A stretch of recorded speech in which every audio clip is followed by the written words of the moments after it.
माझी लाडकी बहीण प्रतिभाताई शेवाले, आपणास सप्रेम नमस्कार।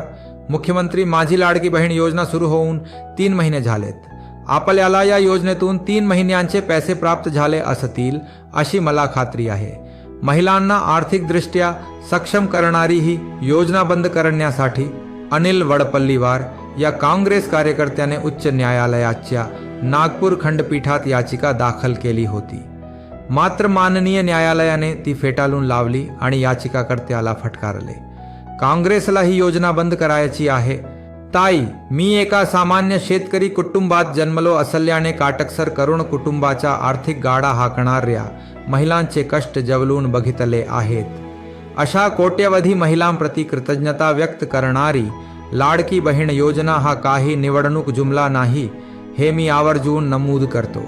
सर्व जातीपातीच्या महिलांना खऱ्या अर्थाने सक्षम करणारी लाडकी बहीण योजना माझ्या शरीरातील रक्ताच्या शेवटच्या थेंबापर्यंत सुरू राहील अशी मी आपणास ग्वाही देतो। आपला आशीर्वाद आपल्या भावावर कायम राहू दे।